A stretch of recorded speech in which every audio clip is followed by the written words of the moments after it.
Incharge mayor రూప్ కుమార్ కుర్చీ పోయిందన్న ప్రెస్టేషన్లో ఉన్నాడని గిరిజన నేత జయవర్ధన్ పేర్కొన్నారు. ఆయన కుర్చీ ఎక్కడికి పోలేదని, మేయర్ ఛాంబర్ ఎదురుగా ఒక కుర్చీ వేసి కూర్చోబెట్టాలని నూతన మేయర్కు ఆయన విజ్ఞప్తి చేశారు. మంగళవారం స్థానిక ప్రెస్ క్లబ్లో ఏర్పాటు చేసిన విలేకరుల సమావేశంలో రూప్ కుమార్ యాదవ్పై ఆయన నిప్పులు చెరిగారు. కుర్చీ పోయిందన్న వెంటనే దత్తపుత్రుణ్ణి తీసుకుని ఎంపీ వేమిరెడ్డి సీఎం దగ్గరికి వెళ్లడం శోచనీయమన్నారు. అక్కడ కూడా ఎలాంటి హామీ లేకపోవడంతో కుర్చీ కుమార్ మరింతగా ఆందోళన చెందడం ప్రతి ఒక్కరూ గమనిస్తున్నారని అన్నారు. ఇన్ఛార్జి మేయర్గా 60 రోజులు పనిచేసి నగరాన్ని అభివృద్ధి పదంలో నడిపించారని చెప్పుకోవడం సిగ్గుచేటు అన్నారు. రూప్ కుమార్ యాదవ్ ఉత్తర కుమార ప్రగల్భాలు పలకడం మానుకోవాలన్నారు. కుర్చీ పోయిందని ఫ్రస్ట్రేషన్లో నోరు తెరిస్తే అబద్ధాలు, ఏదేదో కుర్చీ పోయిందని ఫ్రస్ట్రేషన్లో ఏదేదో మాట్లాడేస్తాం. మొన్న దత్తపుత్రుని తీసుకొని నోటిఫికేషన్ రాగానే దత్తపుత్రుని తీసుకొని చంద్రబాబు గారి దగ్గర పోయారు కదా, ఆడ కూడా ఏమీ దొరికినట్లే. కాబోయే మేయర్ గారు, నూతనంగా కాబోయే మేయర్ గారికి ముందుగా శుభాకాంక్షలు తెలియజేస్తూ ఎవరైనా కానీ వారికి ఒక చిన్న విజ్ఞప్తి చేస్తూ ఉన్నా.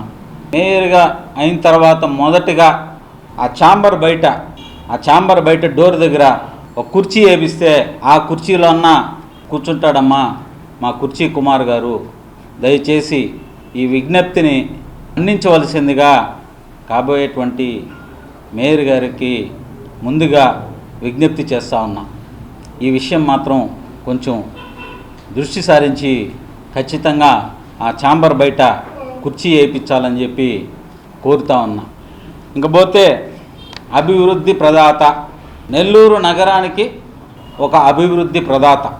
2 నెలలు అంటే 60 రోజులు, 60 రోజుల్లోనే నెల్లూరు నగరంలో అభివృద్ధి ఆ మాటలు చెప్పడానికి కూడా సరిపోవు. ఆ విధంగా అభివృద్ధి జరిగిందని చెప్పి చెప్తా ఉన్నాడు. అసలు ఒక వర్క్ జరగాలంటే దానికి ప్రాసెస్ తెలుసా అని అడుగుతా ఉన్నా. ఒక వర్క్ జరగాలంటే అధికారులు వెళ్ళాలి గ్రౌండ్లోకి, ప్రపోజల్స్ రెడీ చేసుకోవాలి, కొలత వేసుకోవాలా, ఎస్టిమేట్ రెడీ చేసుకోవాలా, దాన్ని టెండర్ పెట్టాలా. టెండర్ పెట్టిన దాన్ని 7 రోజులు 15 రోజులు ప్రాసెస్ ఉంటుంది. ఆ టైం అంతా జరగాల. ఈయన ఉనిందే 60 రోజులు.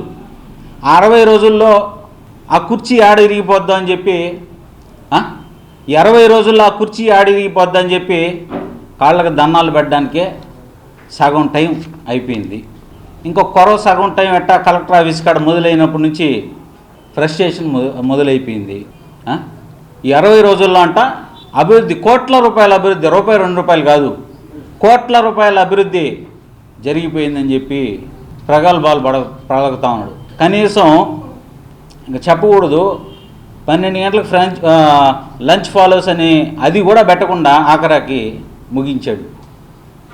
విద్యుత్ వినియోగదారులకి శుభవార్త. కరెంటు బిల్లు ఎక్కువ వస్తుంది అని బాధపడుతున్నారా? ఏసీ మరియు ఇతర ఎలక్ట్రికల్ గీజర్లు, హోమ్ అప్లయన్సెస్ వాడకంలో పొదుపు చేస్తున్నారా? ఇప్పుడే నిర్ణయం తీసుకోండి. కేంద్ర రాష్ట్ర ప్రభుత్వాలు పీఎం సూర్యగర్ పథకం ద్వారా 78,000 సబ్సిడీతో మరియు వినియోగదారులకు తక్కువ ఖర్చుతోనే బ్యాంక్ లోన్ సదుపాయం, తక్కువ 65 పైసల వడ్డీతో మీరు కట్టే కరెంటు బిల్లు బ్యాంకు ఈఎంఐ కట్టే విధంగా ప్రముఖ కంపెనీలు టాటా, అదానీ, వ్యారీ, సోలార్ 25 సంవత్సరాల కంపెనీ వారంటీతో ఉచిత డాక్యుమెంట్ ఛార్జీలతో మా సిబ్బంది ద్వారా నిర్ణీత సమయంలో సమకూర్చబడును. కనుక ప్రతి ఒక్కరూ ఈ అవకాశాన్ని సద్వినియోగం చేసుకోండి. పూర్తి వివరాలకు ఈ క్రింది నంబర్లకు సంప్రదించండి. 9985299995, 9490471476, 9177038604. Terosol green energy solutions private limited, Andhra Pradesh అన్ని జిల్లాల్లో అందుబాటులో ఉన్నాయి.